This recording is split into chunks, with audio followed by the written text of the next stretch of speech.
Mr. Bonino, you sit there as the FBI Deputy Director, but your record shows you've weaponized law enforcement against immigrants and Muslims. Ilhan Omar's voice echoed powerfully through the congressional hearing room. It was sharp, and it was accusatory. That familiar tone, the one she uses whenever the cameras are rolling. She stood at her microphone, her designer hijab perfectly in place, with an expression of righteous indignation. This was her moment, the hearing she'd personally requested, her chance to use this platform to dismantle Dan Bongino on national television. And tonight, she was really leaning into her theme. I'm going to expose your bias, your corruption, and your racist agenda for everyone to see. The progressive section of the gallery erupted in a wave of applause. They had arrived early, packed into the room, all eager to watch their squad champion take down Trump's FBI appointee. C-SPAN cameras were there, capturing every single moment. CNN, SNBC, Fox News, they were all there.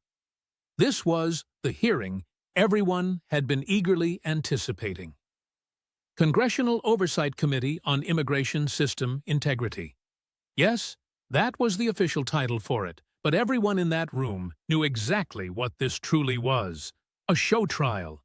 Ilhan Omar versus Dan Bongino, the rising star of the squad against Trump's controversial FBI deputy director. She had spent weeks meticulously preparing. Her staff had compiled all the opposition research. They had rehearsed her attacks, and they had coordinated with friendly media outlets. She was more than ready. Dan Bongino, meanwhile, sat calmly at the witness table.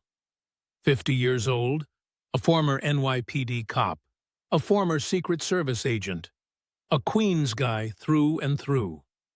He wore a dark suit, a white shirt, a red tie, the classic Fed look. But his face revealed something Omar clearly hadn't expected. He wasn't nervous. He wasn't defensive at all. In fact, he was almost smiling. That slight upturn at the corner of his mouth, that knowing look a cop gets when they know a suspect is about to say something really stupid. The American people deserve to know, Omar pressed on, that you've used your position to target vulnerable communities, to harass refugees, and to implement Trump's racist immigration policies. You claim to care about law and order, but your real agenda is discrimination against people who look like me. More applause broke out, followed by a flurry of camera flashes. She was absolutely nailing it. Or at least, that's what she thought. Bongino then leaned into his microphone, and when he spoke, that distinct Queen's accent came through loud and clear. It was that working-class New York street cop energy. Definitely not the polished D.C. speak everyone had been expecting. "Congresswoman," he said, his voice calm yet carrying undeniable authority. "Before we talk about my record, let's take a moment to talk about your record. Let's talk about immigration fraud. Let's talk about marriage fraud. Let's talk about perjury. Let's talk about tax fraud. And let's talk about campaign finance violations." He paused, letting the words hang in the air. He truly let it sink in. "Because I've been a cop for 20 years, 4 years with the NYPD, 12 years with the Secret Service. I've investigated countless fraud cases. I've arrested criminals. I know fraud when I see it." Another tense pause. The entire room had fallen silent. Omar's confident smile had completely frozen on her face. "And you, Congresswoman?" Bongino leaned forward, his eyes locked directly onto hers. "You're committing multiple federal crimes, and we are going to talk about every single one of them. Right here, right now, on national television." He then pulled out a thick folder, meticulously organized with tabs, and the documents were clearly visible. "You wanted to talk about immigration system integrity. Perfect. Let's start with how you defrauded the immigration system by marrying your own brother. The room absolutely exploded. Omar's face transformed from righteous confidence to frozen shock in less than half a second. Her staffers were now frantically looking at each other, and her attorneys were leaning forward, stunned. This was definitely not in the script. This wasn't how any of this was supposed to go down. "You want to talk about immigration system integrity?" Bongino repeated, now settling back comfortably into his chair. His cop mode was now fully activated. "Good. Let's talk about your marriage to Ahmed Noor Said Elmel, a British citizen who, according to substantial evidence, is your biological brother." He opened the folder and pulled out the very first set of documents. "Now, I've worked fraud cases, Secret Service, financial crimes, identity theft, marriage fraud. I've seen it all.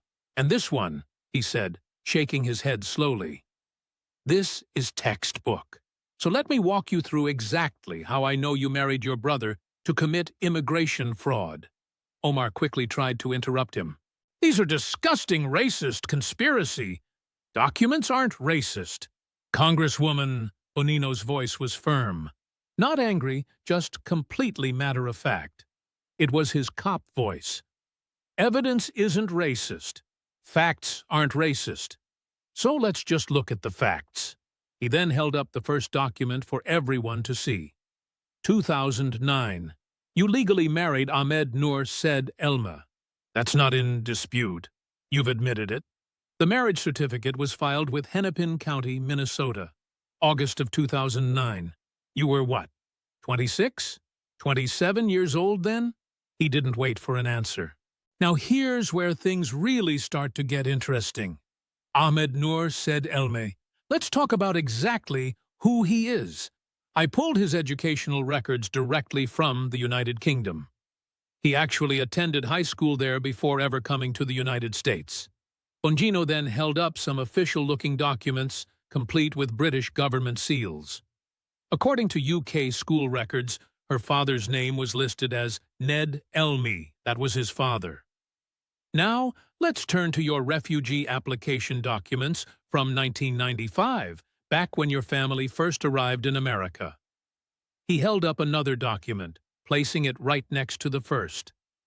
The father's name, Noor Said Elm. The same name, the exact same name, same spelling. Noor Say Elme. He then looked at the committee, then the cameras, and finally at Omar. Now, I'm just a cop from Queens, you know. I don't have any fancy degrees in mathematics. But where I come from, when two people list the same man as their father, that makes them siblings, a brother and a sister, family. Someone in the gallery audibly gasped. Camera shutters began clicking rapidly. But that's just one piece of evidence, Bongino continued, his voice steady, building his case piece by piece. Let me give you even more. Next, social media. Instagram, specifically. He pulled out some printouts, holding them up for everyone to see. Ahmed Elme's Instagram account. Before you deleted everything, before you tried to scrub the internet clean, but you know what they say. The internet is forever. These are archived posts, he began to read. A post from 2013. Ahmed Elme posts a photo with your daughter from your previous relationship with Ahmed Hersi. The caption, he calls her his niece, not his stepdaughter. His niece. Bongino looked up from the printouts. Now, if he were just your husband, she'd be his stepdaughter. Right? That's how marriage typically works. But he calls her his niece. That's an interesting word choice, because that's exactly what she'd be if he was your brother, not your husband. Your brother. Omar was shaking her head, but still, she wasn't speaking. Her lawyers were now whispering urgently amongst themselves. But wait, Bongino said, clearly warming up to his argument. There's even more. Let me tell you about an email retrieved through a Freedom of Information Act request sent from Ahmed Elmi to you. The year, 2011. Want to know what it said? He pulled out the email itself. He then read it slowly, clearly. Quote, "Thanks for helping me get papers, sister. I'll make sure to pay you back when I get to London." End quote. Silence. Dead silence, sister. Bongino repeated the word aloud. He let it hang there in the air. Not wife, sister. He called you sister in an email about helping him get papers, immigration papers. That's what this was all about. You married your brother to help him get U.S. citizenship, or at minimum, student visa status, in-state tuition benefits, and an easier path to permanent residence. He wasn't even close to being done. But that's still not all the evidence, not by a long shot. I've got 6 affidavits, sworn statements under penalty of perjury, all from members of the Minneapolis Somali community, people who knew your family, people who knew you back in Somalia before you fled. Know what they all say? He held up the stack of documents. They all state that Ahmed Noor Say Elmi is your brother. All 6, independently and under oath. They identify him as your sibling. One of them, a Mrs. Fedumo Hassan, knew your family even before the Civil War. She's very specific, very detailed. She states, and I quote, "Ahmed Elmi is your biological brother." No doubt, no confusion. Bongino organized his papers, then looked directly at Omar. Now, let's talk about the timeline, because this is where the fraud becomes crystal clear. First, 2002. You have an Islamic marriage ceremony with Ahmed Hirsi. Not legal, just religious. You have 2 children with him, born in 2006 and 2008. 2 kids. He counted them off on his fingers. Then, in 2008, you separate from Hirsi, a religious divorce. Not legal, of course, since you were never legally married. Then, 2009. Immediately, you legally marry Ahmed Elmi, the man with the same father as you, your brother. But here's the truly interesting part. From 2009 to 2011, you, Ahmed Hirsi, and Ahmed Elmi all lived at the very same address. All 3 of you, in a Columbia Heights, Minnesota, apartment building, sharing the very same unit. He pulled out lease documents, utility bills, and voter registration records. All 3 names, all at the same address. You were living with your children's father and your legal husband, who just happens to be your brother, all at the same time, under the same roof. Someone in the audience gasped, "What?" loud enough to be heard. In 2009, immediately after marrying you, Ahmed Elmi enrolled at North Dakota State University, your alma mater, and know what marriage to a U.S. citizen gets you: in-state tuition, which is significantly cheaper than out-of-state or international rates. It also makes you eligible for U.S. student aid programs. It also grants you legal status to stay in the country. Bongino leaned forward, his gaze fixed. He graduated in 2012, then moved to Minneapolis, then got evicted from public housing, and then he went back to the UK, where he is right now. Mission accomplished. He got his degree, he got his benefits. Game over. He pulled out one final damning document, and here's the smoking gun. Your divorce filing from 2017. You signed it under penalty of perjury. That means lying on it is a felony. In that filing, you swore, and I quote, "I have had no contact with Ahmed Noor Say Elmi since June 2011. He gently placed that document down, then pulled out some photos. London, 2015. That's 4 years after you claimed you had no contact. These were archived Instagram photos. There you were, you and Ahmed Elma, together in London. Clearly you, clearly him, clearly together. He looked over at Omar. That's perjury, Congresswoman. You lied under oath in a court document.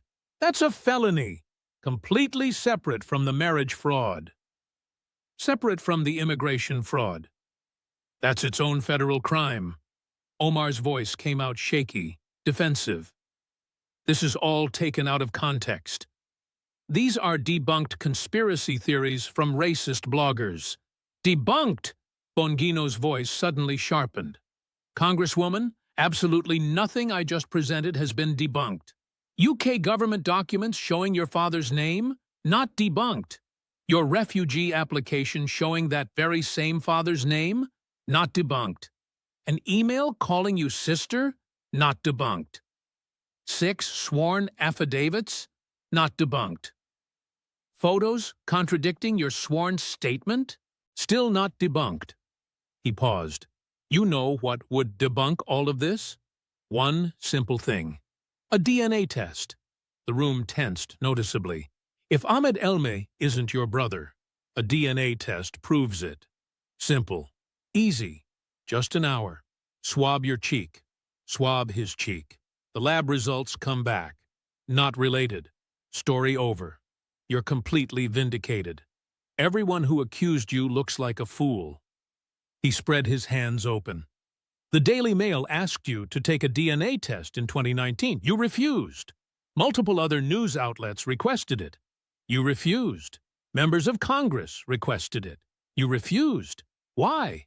He leaned back in his chair. I'll tell you why. Because you know exactly what that test would show. You know Ahmed Elme is your brother, and you can't risk that test because it would prove beyond any doubt that you committed federal immigration fraud. Omar was shaking her head now, tears starting to form in her eyes. I won't dignify these racist attacks. Racist? Bongino's voice turned ice cold. His old street cop edge was definitely coming through. Let me tell you something, Congresswoman. I work the 75th Precinct in East New York, Brooklyn. You know what that is? One of the most dangerous neighborhoods in New York City. I dealt with every ethnicity, every religion, every background there. I arrested people of every color, every creed. And you know what? I cared about the evidence. Crime, fraud. He pointed forcefully at his documents. This isn't about your race. This isn't about your religion. This isn't about you being an immigrant. This is about federal crimes, multiple federal crimes. Immigration fraud is a federal crime. Up to 5 years in prison, up to $250,000 in fines. And for immigrants who commit immigration fraud, there's deportation. He let that information truly sink in. You came to this country as a refugee. This country saved your life, saved your family, gave you opportunities, citizenship, and eventually a seat in Congress. And how did you repay it? By defrauding the immigration system, by gaming it, by marrying your brother to help him get benefits he wasn't entitled to. His voice rose slightly. You know what that does? It makes every legitimate refugee suspect. It makes people doubt the system. It makes Americans, who are already skeptical about immigration, say, see, they commit fraud. You hurt every honest refugee, every honest immigrant, all because you couldn't follow the rules. He closed that section of his folder with a snap. Marriage fraud, immigration fraud, perjury, that's 3 federal felonies right there. And we're just getting started. We haven't even talked about your taxes yet. Omar sat, completely frozen. Her attorneys were writing notes frantically. Her staffers were glued to their phones. The progressive section of the gallery had gone completely silent. No more applause, No more chanting, just pure shock. Bongino pulled out a new section from his folder. Let's talk about your tax returns. Congresswoman, you know what I learned working financial fraud cases in the Secret Service? Bongino began organizing his next batch of documents. Follow the money. Always follow the money. Money doesn't lie. People lie. But bank records, tax returns, financial documents, they always tell the truth. He held up a new set of papers, 2014 and 2015. Your federal tax returns filed jointly. You know what married filing jointly means, Congresswoman? It means you're filing taxes as a married couple with your spouse, your legal husband or wife. He set down the returns. Omar's signature was clearly visible, even from a distance. In 2014, you filed joint tax returns with Ahmed Abdallah Hirsi, the father of your children, the man you had a religious ceremony with back in 2002 and 2015. Same thing. Joint returns with Ahmed Hirsi. Bongino looked up at her directly. Problem? Big problem. You were legally married to Ahmed Elmeh, not Ahmed Hirsi. Elmeh, your brother. That marriage was still legally valid. You didn't legally divorce him until 2017. He pulled out the marriage certificate and the divorce filing date, placing them side by side on the table. So, back in 2014 and 2015, you actually filed joint tax returns with a man you weren't legally married to, all while still being legally married to someone else entirely. That, Congresswoman, is tax fraud. He started reading from an official-looking legal document, Title 26, United States Code, Section 7206, which covers making false statements on tax returns. Specifically, he pointed to subsection 1. Quote, any person who willfully makes and subscribes any return statement or other document which contains or is verified by a written declaration that it is made under the penalties of perjury and which he does not believe to be true and correct, as to every material matter, shall be guilty of a felony. End quote. He placed the document down. The penalty? Up to 3 years in prison, plus a fine of up to $100,000, not to mention the taxes you still owed, along with additional penalties and interest. Omar tried to speak. I corrected those filings when you got caught, Bongino finished for her. You only corrected them after the Minnesota Campaign Finance and Public Disclosure Board launched an investigation into you, after reporters started asking questions, after the whole story became public. Not before, after, he stressed, leaning forward. Correcting fraud after you've been caught doesn't suddenly make it not fraud. It just turns it into admitted fraud. You signed those tax returns under penalty of perjury, remember? Just look at your signature right there. You personally certified that everything on those returns was true and correct. He gestured at the papers. But it wasn't true, was it? You claimed to be married to Ahmed Hirsi. You weren't. You were, in fact, married to Ahmed Elmeh. That's crucial information. That's not some small oversight. That's not just a technicality. That's fraud. But perhaps, Bongino went on, his voice now laced with sarcasm, maybe you simply forgot you were married to your brother. Maybe it just slipped your mind. So, let's move on to something you definitely didn't forget. Let's talk about perjury. He pulled out another court document. An official seal was clearly visible. August 2nd, 2017. A divorce filing. Hennepin County District Court. You were petitioning to divorce Ahmed Nur Sahed Elmeh, your brother. Your husband. Wait, which one is it? He quickly scanned through the pages. In this particular filing, you made several statements under oath. Under penalty of perjury, And you know what perjury is, Congresswoman, don't you? It's lying under oath. It's a serious felony, a federal crime, a state crime, a really big deal. He located the specific section. Page 3, Application for Service by Alternate Means. This is where you claimed you couldn't find Ahmed Elma to serve him divorce papers. You stated, and let me reiterate, this was under penalty of perjury.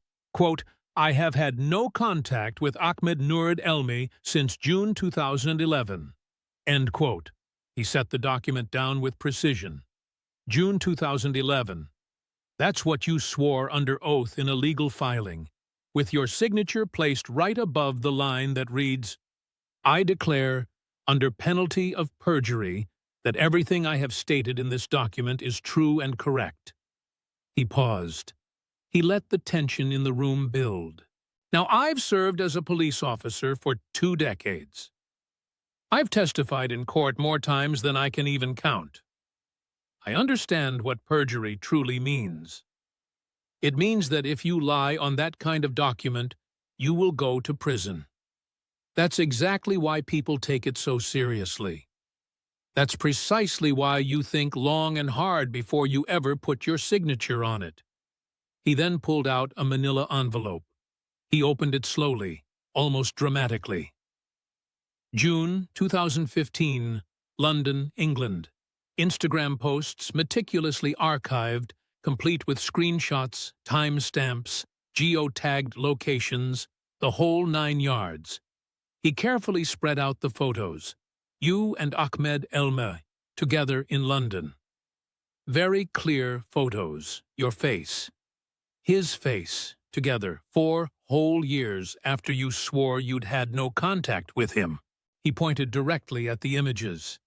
That's you, right? Designer hijab. Distinctive features. Yes, that's undeniably you. And that, right there, is Ahmed Elma. The very same person from all the other pictures we possess. The exact same person from the marriage certificate photo. It is him. Bongino then looked at Omar. Her face had turned noticeably pale. So let me just be absolutely clear on this. In June 2011, you supposedly cut off all communication with your brother-husband. Yet, in 2015, you are photographed alongside him in London. Then, in 2017, you submit legal documents asserting you hadn't seen him since 2011. He tapped the documents pointedly. That, right there, is perjury. Clear, simple, undeniable perjury. You lied under oath in an official court filing about significant facts. That constitutes a felony, a state felony, and depending on the specifics, likely a federal one too. Omar's voice came out, sounding desperate. The photos don't prove... Don't prove what? Bongino interjected sharply. Don't prove you were together? They absolutely do. Don't prove you had contact? They certainly do. Don't prove you lied in your divorce filing? They undeniably do. He methodically organized his papers. Let me share something I learned during my investigations. When someone lies about one thing, you naturally start questioning everything else they say. When someone commits a single crime, you start looking for more. And Congresswoman, you clearly have a pattern here. He began counting on his fingers. Marriage fraud. Check. Immigration fraud. Check. Tax fraud. Check. Perjury. Check. That's 4 federal felonies right there. 4 separate crimes, all documented, all completely provable. His voice dropped then, becoming quieter, even more intense. I protected presidents for a dozen years. George W. Bush, Barack Obama. 2 presidents I didn't even vote for, but I protected them because that was simply my job. I followed all the rules. Every background check, every security clearance, every single protocol, all done by the book. He then pointed at her, saying, You're in Congress. You make laws. You're supposed to follow them, but you don't. You commit crimes, and then you call anyone who investigates you a racist. Well, I've got some news for you. I'm a cop. I investigate crimes. That's what cops do. And when the evidence is this strong, we make arrests. He then leaned back. Now, I can't arrest you. I'm not that kind of law enforcement anymore. But the evidence is public. It's documented. It's on the record. And everyone watching this knows exactly what you did. Omar was crying now. Her mascara was running, and her voice was breaking. "This is a witch hunt," she said. "You're persecuting me because you broke the law." Bongino finished speaking, not yelling, not angry, just stating the facts. Multiple laws broken, multiple times, multiple felonies. He then pulled out his next section of evidence. "And speaking of breaking the law, let's talk about your campaign finances. Let's talk about Tim Minette. Let's talk about how you used campaign funds to pay for your affair." Bongino pulled out a thick stack of documents. Federal Election Commission filings, campaign finance reports, even financial records. This section was truly heavy with evidence. "Tim Minette," he began, "political consultant, married man, ran a firm called E Street Group. You know how I know all this? Because it's public record. FEC filings are public. Everyone can see them." He then spread out the filings before them. "In 2018, your campaign starts paying E Street Group for what, exactly? Consulting services, digital consulting, travel expenses. And you know how much?" He pulled out a calculator, an actual physical calculator. He held it up. "Let's add it up," he said. "For 2018, approximately $190,000. Then, for 2019, approximately $180,000. So the total through 2019, $370,000. All to one consulting firm, Tim Minette's firm." He set the calculator down. "Now, I'm not saying consulting is inherently wrong," he clarified. "Campaigns hire consultants. That's totally normal. But here's what's not normal. Having an affair with your consultant while you're paying him massive amounts of campaign money." Omar tried to interrupt. "My personal relationships." "Stop!" he interrupted. Bongino snapped sharply. "Stop right there. This isn't personal," he asserted. "When campaign funds are involved, when donor money is involved, when federal election law is involved, then it becomes very much public business." He then pulled out a court document. Beth Minette, Tim Minette's wife, filed for divorce in April of 2019. Do you know what she said in her divorce filing? Let me read directly from these court documents. He found the relevant section. Quote, "My husband, Tim Minette, told me in April 2019 that he was having an affair with Ilhan Omar. He informed me that he was in love with the congresswoman and that he wanted to dissolve our marriage." End quote. Bongino looked up then. That's under oath, in a legal filing. That's Beth Minette, swearing that her husband confessed to having an affair with you, while you were both married to other people. While his firm was receiving hundreds of thousands of dollars from your campaign, he said, pulling out more documents. But it gets even better. Beth Minette gave a deposition, sworn testimony. In that deposition, she describes conversations she had with her husband about the affair. And she says something very interesting. He found the quote. She testified that Tim told her, he quoted, "Don't worry about money. Ilhan's campaign is covering everything." End quote. The room went completely silent. That statement hung in the air like a bomb. "Ilhan's campaign is covering everything," Bongino repeated slowly. "Campaign funds, donor money, money from working people who believed in you, who donated to elect you, who actually thought their money would go toward campaign activities. He pulled out specific FEC filings. Let's look at some of these expenses, he suggested. In March 2019, travel expenses for E Street Group, $15,000 for a trip to California, a campaign event, maybe?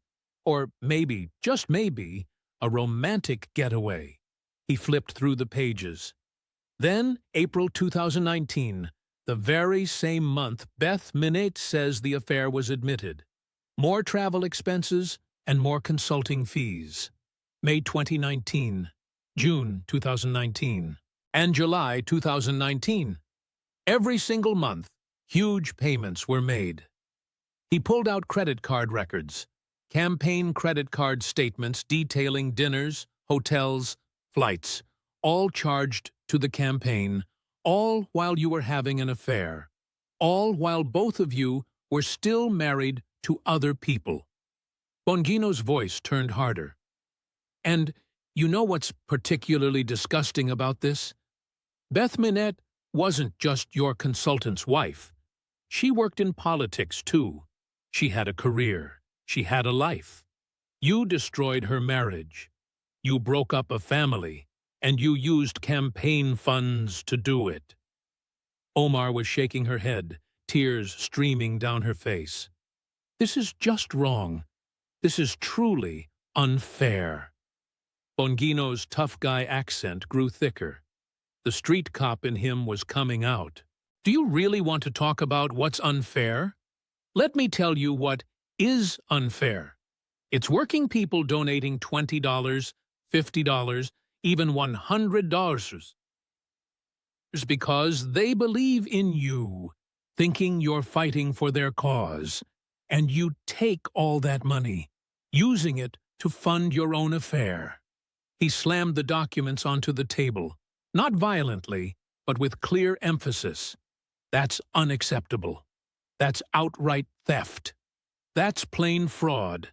That's a direct violation of federal campaign finance law. Then he pulled out another section of his papers. But wait, there's actually more to this story. In March 2020, you married Tim Minette. The affair is now public knowledge. Everyone knows Beth Minette's divorce had been finalized. You divorced Ahmed Hirsi. You married Tim. He then pulled out the post-2020 FEC filings. Did you think the payments stopped then? Did you think you stopped funneling money to your now husband? No, quite the opposite. They actually increased. He began reading out the specific amounts. In 2020, it was $1.1 million, which was more than triple the previous years put together. Then in 2021, another $1 million, plus. You are now paying your husband's consulting firm huge amounts of campaign money. Bongino then looked directly at the committee and then at the cameras. Just think about this for a moment. You marry the guy. He's now officially your husband, yet you continue to pay his company. Your campaign donors are essentially funding your household now. Your family income. That's a textbook example of a conflict of interest. That's potentially illegal coordination between a candidate and their consultant. That's effectively laundering campaign funds directly into personal income. He pulled out the FEC regulations, and he read them aloud. Federal election law strictly prohibits using campaign funds for personal use. Personal use includes payments to family members that go beyond fair market value. It also includes payments that primarily benefit the candidate personally, rather than serving the campaign itself. He then set the regulations down. You're paying your husband over $1 million a year for consulting work. Does that sound like a fair market value? Or does it sound like you're simply using campaign money to support your own household? Omar tried to interject again. The FEC reviewed. The FEC is investigating. Bongino quickly corrected her. Multiple ethics complaints have already been filed, and the investigation is still ongoing. And frankly, everyone watching this can plainly see exactly what you did. His voice then dropped, becoming quiet and intense.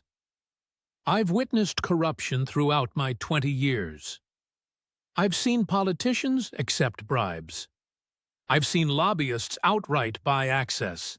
I've seen all kinds of financial crimes. But this is cruder than almost anything else I've encountered. He gestured toward the significant pile of documents in front of him. You had an affair, then used campaign money to fund it, destroying a marriage, only to marry the guy and continue funneling donor money straight to him. That's not legitimate consulting. That's not legitimate business at all. That's blatant personal enrichment. That's pure fraud. He leaned forward one final time. And the absolute worst part is that you did all of this while claiming to fight for working people, claiming to represent the struggling, the poor, and the vulnerable. Those very people donated to you, and you used their hard-earned money to fund your affair and then support your now wealthy husband. He closed that specific section of his folder. Marriage fraud, tax fraud, perjury, campaign finance fraud. How many felonies does that even make? I've honestly lost count. But we're not quite done yet, because there's something even more fundamental that we absolutely need to discuss. He then pulled out his next section of documents. Let's talk about what you did to the very refugee system that ultimately saved your life. Bongino's tone suddenly shifted. It became less like a cop's interrogation and more personal. This topic was clearly emotional for him. You came to this country as a refugee, he began softly. His voice was softer now. Back in 1995. You were just 12, maybe 13 years old. Your family fled Somalia. Civil war. A truly terrible situation. You spent 4 years living in a refugee camp in Kenya. The Dadaab refugee camp. I've actually seen the photos. And I've read about it. The conditions were horrific. He pulled out more documents. Then America accepted you and your family, granting you refugee status. You came to Minnesota, got settled, received help, found opportunities, learned English, went to school at North Dakota State University, and earned your degree. He looked directly at Omar. By 2000, at age 17 or 18, you officially became a United States citizen, naturalized, a full citizen with all the rights and all the privileges. This country welcomed you, it protected you, and it truly gave you everything. He paused, then continued, and 19 years later, here you are, serving in Congress. From refugee to congresswoman. That's exactly the American dream, isn't it? That's clear proof the system actually works. Proof that America truly welcomes people who are in desperate need of help. Proof that genuine opportunity exists right here. His voice then hardened again. But you didn't just benefit from that system. You blatantly exploited it. You defrauded it. You absolutely betrayed it. He pulled out the marriage fraud evidence once more. You married your own brother to gain immigration benefits for him, essentially helping him circumvent the system. The very same system that had saved your life. You then turned around and defrauded it. Bongino stood up and walked a few steps across the room. He was in full street cop lecture mode now. Do you know what that kind of action does? Do you know what happens when a refugee commits immigration fraud like that? It makes every single refugee suspect. Mọi người tìm kiếm tị nạn hợp pháp đều bị chất vấn gắt gao hơn, bị điều tra kỹ lưỡng hơn, và những lời khai của họ đều bị nghi ngờ. Hắn chỉ vào cô ta. Cô đã chứng minh những người hoài nghi là đúng. Tất cả những ai nói người tị nạn lừa đảo, cô đã chứng minh họ đúng. Tất cả những ai nói chúng ta cần sàng lọc nghiêm ngặt hơn, cô đã chứng minh họ đúng. Tất cả những ai nói người nhập cư lợi dụng hệ thống, cô đã chứng minh họ đúng. Giọng hắn cao lên. Tôi đã bảo vệ người dân suốt 20 năm. NYPD, mật vụ, FBI. Tôi đã làm việc với người nhập cư từ mọi quốc gia, mọi hoàn cảnh. Hầu hết trong số họ đều trung thực, tuân thủ pháp luật chăm chỉ. Họ tuân thủ luật lệ, họ biết ơn cơ hội, họ đóng góp, hắn khoa tay rộng. Và rồi có cô. Cô đến đây với tư cách là người tị nạn, nhận mọi lợi thế, mọi cơ hội, và cô lại phạm tội liên bang nhiều lần, và cô trốn tránh sau chính trị bản sắc khi bất cứ ai chất vấn cô. Omar cố gắng nói, anh không hiểu cảm giác đó như thế nào đâu. Không hiểu. Giọng Bongino trở nên sắc lạnh. Không hiểu gì? Không hiểu cảm giác là người nhập cư sao? Ông bà tôi là người nhập cư. Người Ý, đến qua đảo Ellis, làm việc cả đời, tuân thủ mọi luật lệ, không bao giờ đòi hỏi trợ cấp, xây dựng cuộc sống. Hắn chỉ vào mình. Tôi lớn lên ở Queens, khu phố lao động. Bố tôi là công nhân thành phố. Mẹ tôi là thư ký. Không ai cho tôi bất cứ điều gì cả. Tôi đã làm việc để có được mọi thứ, trở thành một cảnh sát trên những con phố nguy hiểm. East New York, Brooklyn, khu vực 75. Cô biết khu đó những năm 90 như thế nào mà. Một vùng chiến sự, dòng hắn giờ đầy nhiệt huyết, rất thật. Tôi đã vươn lên từ NYPD đến mật vụ, bảo vệ các tổng thống, tự mình giành lấy vị trí. Và tôi tuân thủ mọi quy tắc, mọi kiểm tra lý lịch, mọi giấy phép an ninh, mọi giao thức vì đó là những gì bạn làm ở đất nước này. Bằng tuân thủ luật lệ. Hắn quay lại nhìn Omar. Cô không tuân thủ luật lệ. Cô đã phá vỡ chúng hết lần này đến lần khác. Cố ý. Và cô tuyên bố bất cứ ai chỉ trích cô là đang tấn công cô vì bản sắc của cô. Hắn quay lại bàn, ngồi xuống, nhìn thẳng vào cô. Đây không phải chuyện cô là người Hồi giáo. Đây không phải chuyện cô là người da đen. Đây không phải chuyện cô là người nhập cư.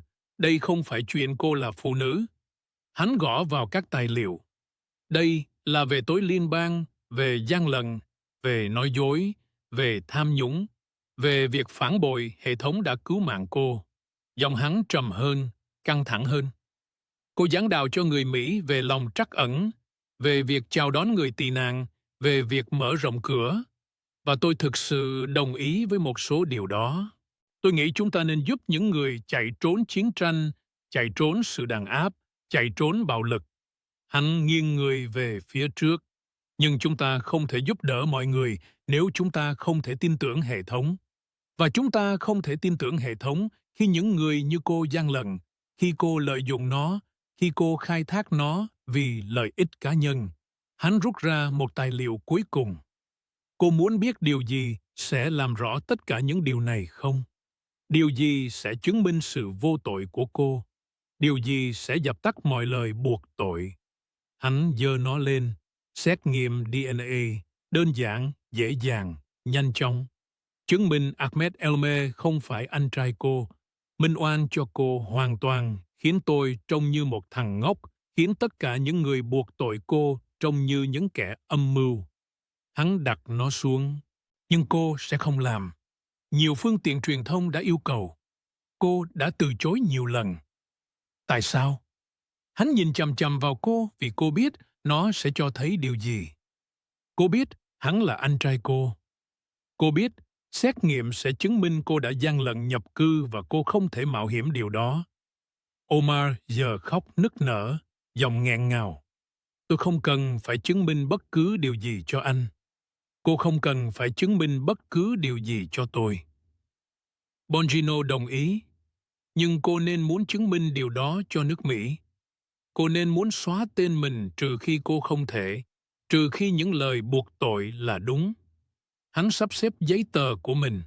Từ người tị nạn trở thành nữ nghị sĩ, lẽ ra có thể là một nguồn cảm hứng. Lẽ ra có thể cho thấy hệ thống hoạt động, rằng nước Mỹ chào đón những người gặp khó khăn, rằng cơ hội tồn tại. Hắn nhìn cô với vẻ thất vọng.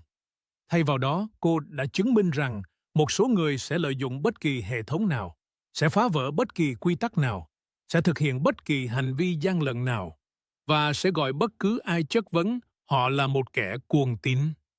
Hắn rút ra phần tiếp theo. Nhưng hãy quay lại những điều cụ thể vì tôi muốn thử một điều gì đó. Tôi muốn hỏi cô một vài câu hỏi rất đơn giản và tôi muốn cô trả lời chúng. Có hay không? Cô có thể làm điều đó không? Nữ nghị sĩ Annette Bongino ngã người ra ghế. Chế độ thẩm vấn đã được kích hoạt. Đây là điều hắn đã rèn luyện. Hàng thập kỷ chất vấn nghi phạm. Hàng thập kỷ phát hiện những lời nói dối. Đây là yếu tố của hắn. Những cuộc điều tra vĩnh cửu. Hắn bắt đầu, giọng hắn trở nên trò chuyện. Những người vô tội trả lời câu hỏi. Họ háo hức muốn xóa tên mình. Họ hợp tác, họ cung cấp bằng chứng, họ muốn sự thật được phơi bày. Hắn dừng lại. Những cái người có tội, họ né tránh, họ tấn công người chất vấn, họ tuyên bố bị đàn áp, họ từ chối trả lời. Họ trốn tránh sau những chi tiết kỹ thuật. Hắn nhìn Omar. Mỗi câu hỏi tôi đã hỏi cô hôm nay, cô đều né tránh. You've attacked me. You've called this racist, Islamophobic, a witch hunt. But you still haven't answered the questions. He then pulled out a yellow legal pad.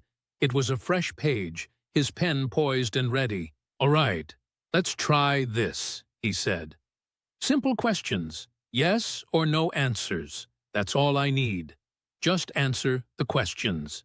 He clicked his pen. Question 1. Is Ahmed N., say, Elmi, your brother? Yes or no? Omar glanced at her lawyers. They whispered something to her. She turned back. These allegations are baseless conspiracy theories that have been... Yes or no? Bongino interrupted. Simple question. Is he your brother? I've already addressed this in previous statements, she replied. That's not a yes or no. Is Ahmed Noride Elmi your brother? Omar's jaw tightened. I refuse to dignify. Refusal to answer, Bongino stated, writing it down. Got it? Noted. Moving on, he said, looking up. Question 2. Did you file joint tax returns with Ahmed Hersi in 2014 and 2015, all while legally married to Ahmed Elmi? Omar consulted with her lawyers once more. I corrected those filings through the proper... That's a yes, Bongino said, writing. You did file joint returns with someone you weren't married to, while actually married to someone else. Correct? The filings were amended. Yes or no? Did you file those returns exactly as I described? Silence hung in the air. Omar looked completely trapped. Silence noted, Bongino said. I'll take that as a yes, since you didn't deny it. Next question. He looked up. Question 3. In your 2017 divorce filing, did you state under penalty of perjury that you had no contact with Ahmed Elmi since June 2011? Omar's voice came out sounding defensive. Legal documents have specific yes or no. Did you make that statement in that filing? Yes, but yes, thank you. First straight answer, Bongino said, writing it down. Question 4.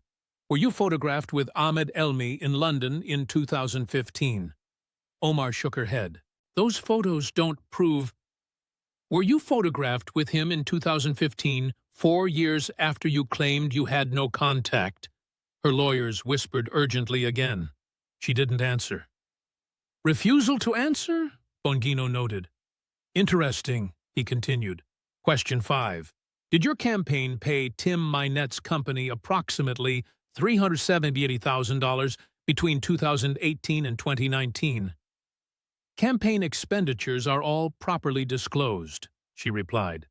That's a yes, $370,000. Correct. The FEC filings show yes. Got it, he said. He wrote it down. Question 6.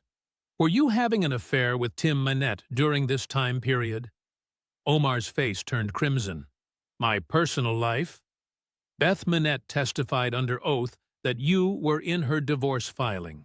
Is her testimony false? I'm not going to discuss my personal... Refusal to answer, Bongino said, but we have testimony under oath from his ex-wife. So, I'll note that as confirmed by a third-party witness. He looked up again. Question 7. After you married Tim Mynett in 2020, Did your campaign continue paying his company? And did those payments increase to over $1 million?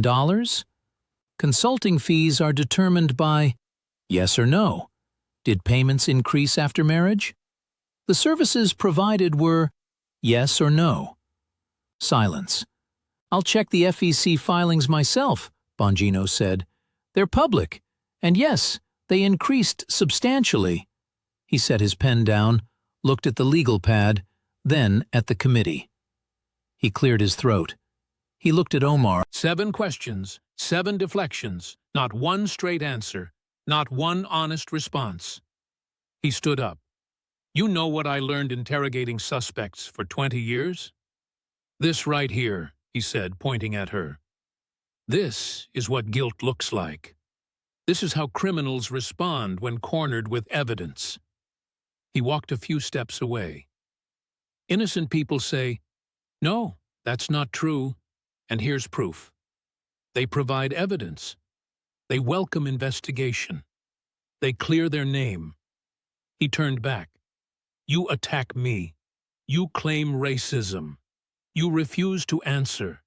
You hide behind your identity. You use your religion as a shield. You claim victimhood. His voice hardened. But the evidence doesn't care about your feelings. Documents don't care about your identity. Facts don't care about political correctness. He pointed at his folder. I've got UK government documents, US government documents, court filings, tax returns, FEC filings, sworn testimony, photos, emails, witnesses. He spread his hands. What do you have? Accusations of racism, claims of conspiracy theories, refusal to answer questions, refusal to take a DNA test. He walked back to his seat. In my 20 years in law enforcement, I've never seen an innocent person refuse a DNA test that would prove their innocence. Never, not once. Innocent people take that test immediately. He sat down, looking directly at her. You won't take it because you can't, because it would prove you married your brother, and that would end your career, end your freedom, possibly end your citizenship. Omar was sobbing now, her makeup ruined, her voice barely working. This is harassment. This is persecution. I don't have to sit here. And you don't have to sit here, Bongino agreed. You can leave, walk out, storm off, claim victimhood. That's exactly what guilty people do. He organized his papers, but everyone watching this already knows the truth. You committed federal crimes, multiple felonies, and you're just hiding behind identity politics because you can't actually defend yourself with facts. He pulled out his final section. But let me touch on one more thing, because folks watching are probably wondering, if you're so guilty, if the evidence is so strong, why haven't you been charged? Why haven't you been arrested? Why aren't you in prison? He held up the papers. Let me explain why you're probably going to get away with it. Bongino's tone shifted once more. Bitter, frustrated. This was truly personal for him. You're sitting there, probably asking yourself, if I'm so guilty, why am I not in handcuffs? That's a good question. Let me give you the answer. He pulled out a timeline. In 2016, conservative media outlets started looking into your marriages. Questions began to pop up. Evidence slowly piled up. Then, the U.S. Attorney for Minnesota, Obama appointee Andy Lugar, issued a letter stating they weren't investigating. How convenient. He moved further down the timeline. By 2017, Trump took office, bringing a new administration. So new prosecutors should investigate, right? They should look at all this evidence. But they didn't. Why? Because you're a rising progressive star. You're a squad member. You check every single diversity box. Prosecuting you would be political suicide. He tapped the timeline. In 2018, you were elected to Congress. Now you're protected by even more political considerations. You're now a sitting member of Congress. Going after you looks like political persecution. Even though the evidence is overwhelming, he pulled out statutes. But here's the real issue. The statute of limitations, marriage fraud from 2009. We're talking 15, 16 years now. Some statutes of limitations are 15 years. It might just be too late. Tax fraud from 2014 to 2015. 6 years, typically, that could be expired. He read directly from legal documents. The federal marriage fraud statute allows for up to 5 years in prison, but it must be prosecuted within a specific time frame. Immigration fraud presents similar issues. Perjury from 2017. That's more recent. It's still potentially prosecutable. He set the papers down. But here's the cold, hard political reality. You're a minority woman, Muslim, immigrant, progressive, Democrat, a squad member. Going after you would instantly be labeled racist, Islamophobic, sexist, and political persecution. His voice hardened with pure frustration. Prosecutors are simply scared. They don't want the inevitable media backlash. They don't want to be accused of targeting you because of your identity. So, they do absolutely nothing. They just let it slide. They hope it all just disappears. He looked at the committee, then directly at the cameras. That's the broken system we have. Different rules apply to different people. If you're politically protected, if you tick the right boxes, if you have the right kind of support, you can commit federal crimes and face no consequences at all. He pointed at her. You should be in prison, or at the very least facing serious charges. Marriage fraud, immigration fraud, tax fraud, perjury, campaign finance violations.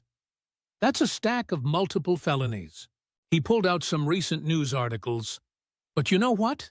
It might not actually be over. Tom Homan from the Trump administration's Borders team is pulling your files, looking into what can still be prosecuted. The FBI, under new leadership. He smiled ever so slightly. My leadership, we're currently reviewing everything. He read from a recent statement. Tom Homan, quote, we're looking at the evidence.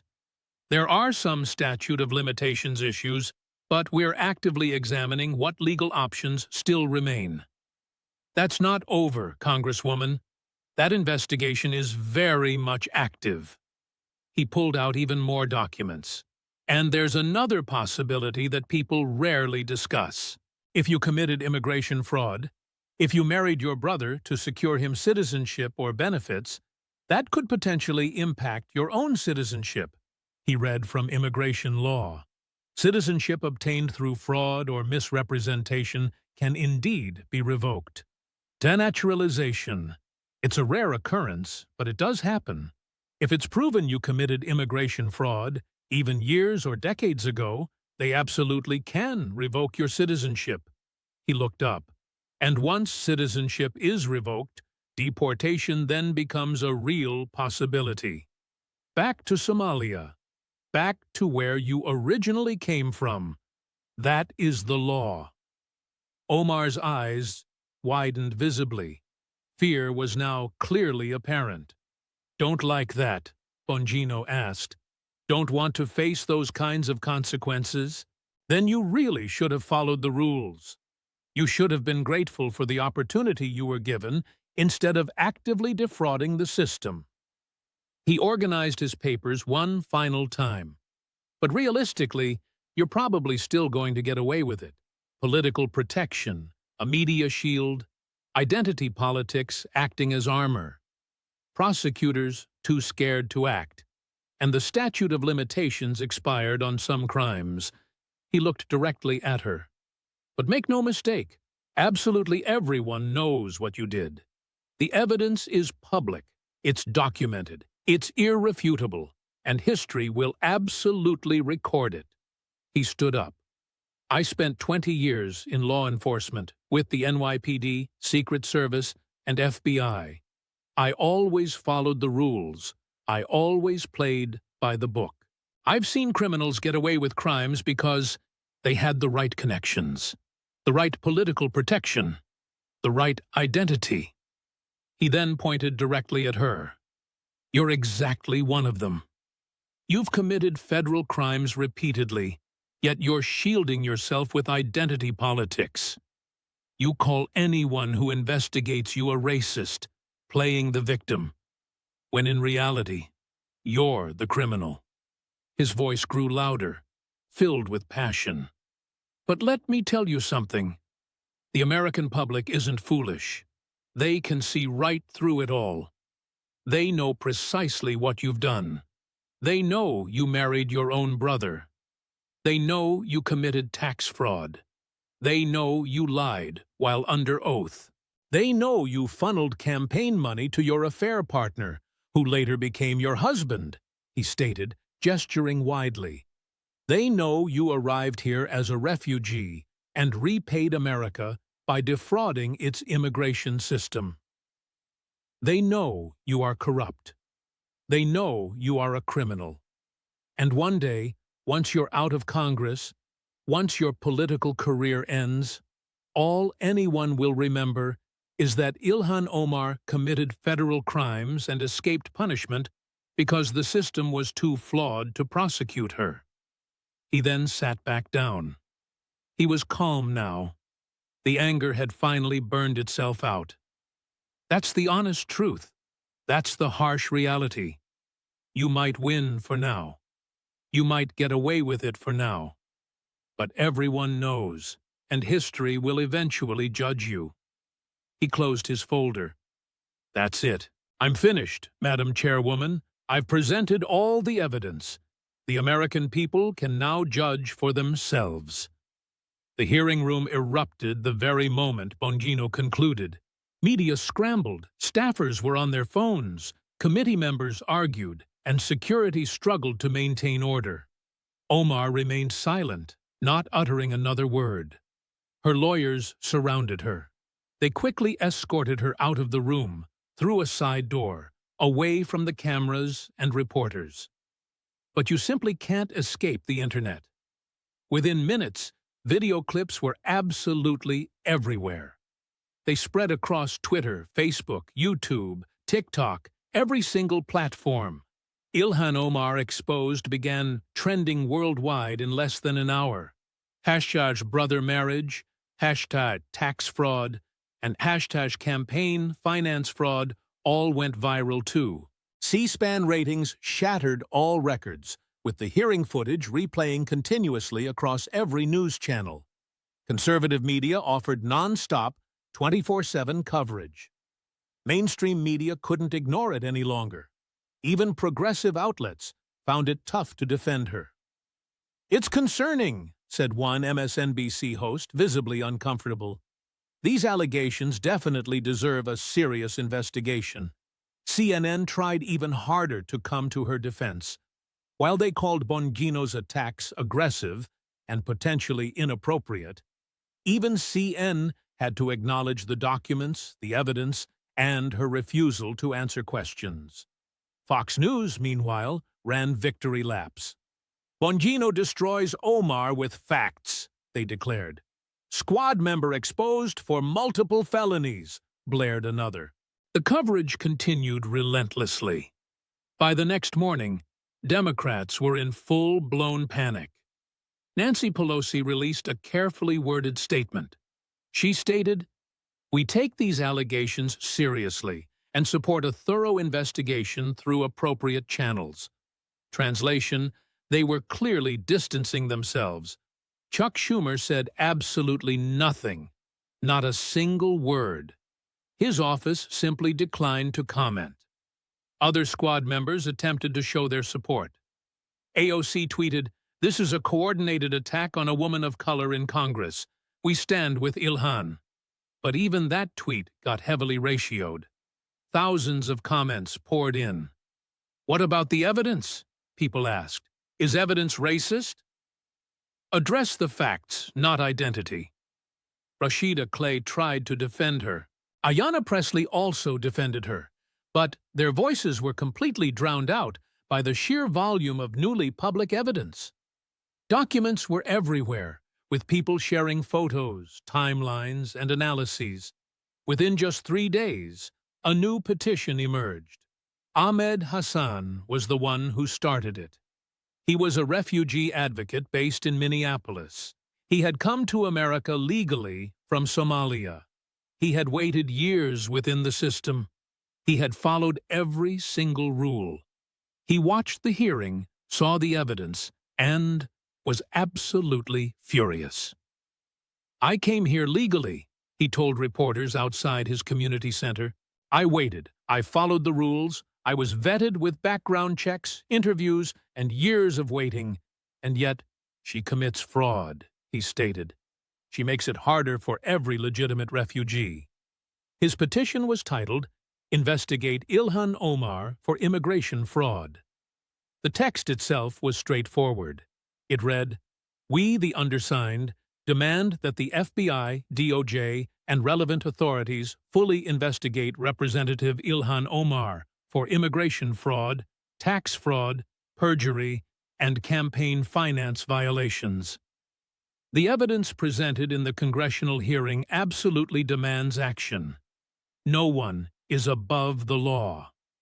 On the first day, it gathered 50,000 signatures. By week 1, it had 200,000. By week 2, it reached 500,000. Ahmed gave interviews everywhere he could. He appeared on CNN, Fox, and MSNBC. His story resonated powerfully. A legal refugee who followed the rules, he advocated strongly for accountability. She betrayed the very system that saved her life, he stated on Anderson Cooper. He added, She betrayed every honest refugee because now people will view all of us with more suspicion. Because she simply proved the skeptics right. Cooper attempted to push back. He said, But the allegations aren't proven. Ahmed interrupted, saying, The evidence is overwhelming. Same father name, Instagram posts, email, 6 witnesses, photos contradicting her sworn statement, and a refusal to take a DNA test. That's definitely not innocent behavior. Even Cooper had to admit it. Sarah Mitchell was the next to step forward. As a friend of Beth Minette, she had watched her friend's marriage fall apart. Beth is a good person, she insisted. Sarah told Fox News that Beth didn't deserve what happened, emphasizing that no campaign funds were used to pay for the affair. This was donor money, coming straight from working people. That's theft, pure and simple. So she started her own petition. It called to hold Ilhan Omar accountable for campaign finance violations. That petition quickly racked up another 100,000 signatures. Meanwhile, the Conservative Legal Foundation filed formal complaints with the FBI, the DOJ, the House Ethics Committee, and the Minnesota Attorney General, all demanding an investigation and prosecution.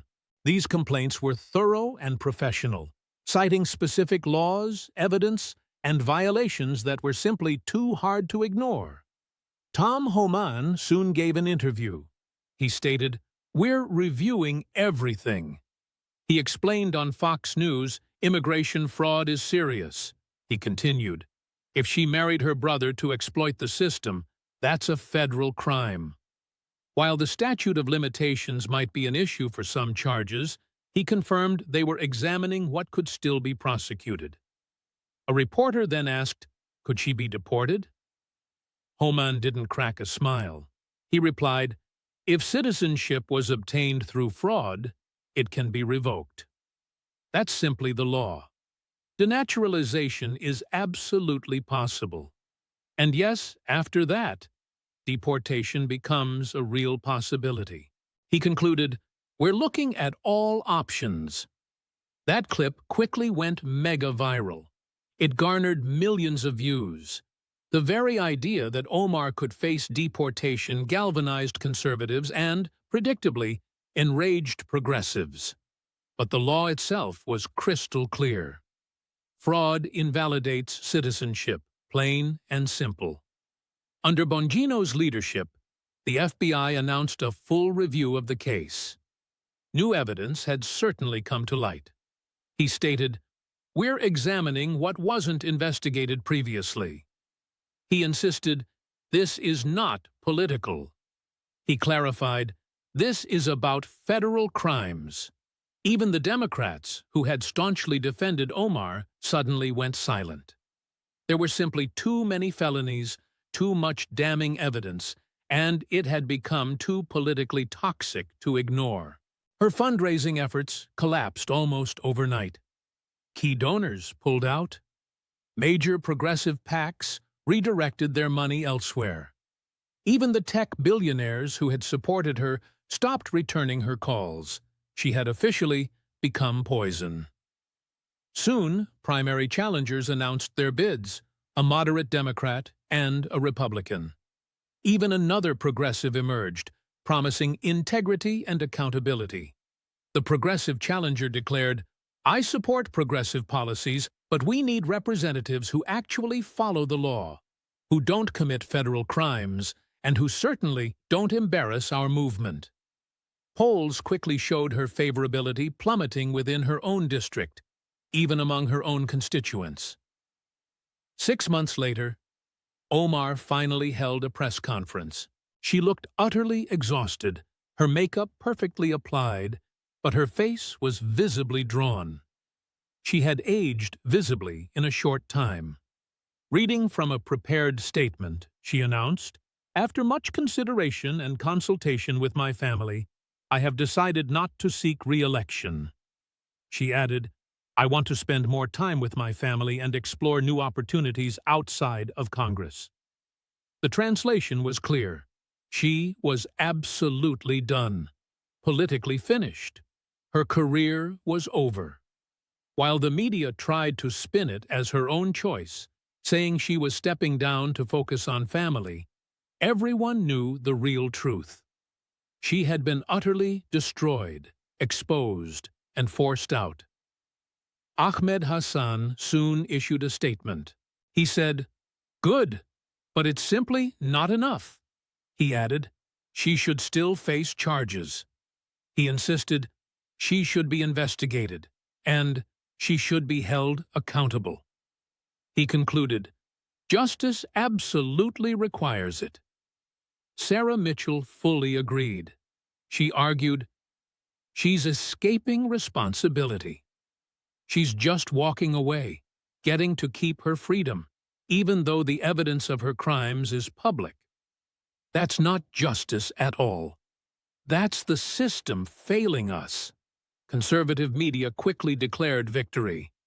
Headlines screamed, "Bongino destroyed Omar's career," or "Squad member forced out after fraud exposure." The coverage was triumphant, but Tom Homan was far from finished. He released a statement saying, "Investigation continues." He clarified, "Just because she's leaving Congress doesn't mean the law no longer applies." He confirmed, "We're still examining potential charges." That investigation actually continues to this very day. Files are still being reviewed, evidence is still being analyzed, and prosecutors are still considering their options. Will she ultimately be charged? That remains unknown. There are many political considerations. The statute of limitations is a factor, and there are challenges in proving some allegations beyond a reasonable doubt. But deep down, everyone knows exactly what she did. Everyone knows she married her brother. Everyone knows she committed tax fraud. Everyone knows she lied under oath. Everyone knows she funneled campaign money directly to her affair partner. And everyone knows she came here as a refugee, then repaid America by defrauding the immigration system. The evidence is out there, public for all to see. The documents are indeed real. The witnesses testified to it.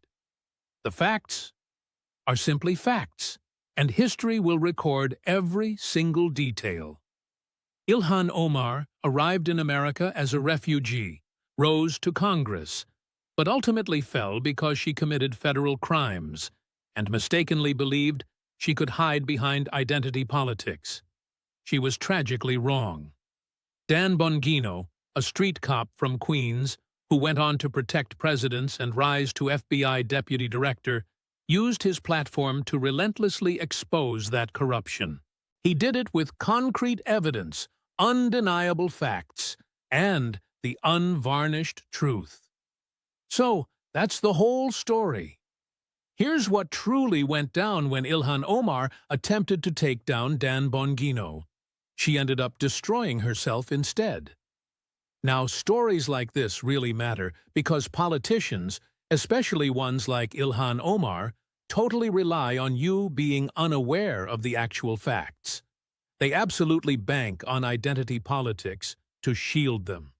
They also expect to simply label investigators as racist, rather than actually answering any questions. They further count on the media completely overlooking the clear evidence. And they bank on prosecutors being too afraid to take action. But here's the kicker. The evidence is absolutely undeniable. These documents are all very real. The facts simply do not lie. So, if this story has truly opened your eyes to who Ilhan Omar really is, then please share this story. Let everyone know the actual truth. Allow them to see all the evidence. Help them understand exactly what she did. Go ahead and drop a comment below. Do you think she should be prosecuted? Or should she be deported? What do you believe true justice looks like in this specific situation? Make sure to subscribe for even more truth, more solid facts, and much more accountability. Because, honestly, politicians like Omar absolutely need to be exposed. Those who are corrupt absolutely need to be called out. And the criminals, well, they truly need to face their consequences.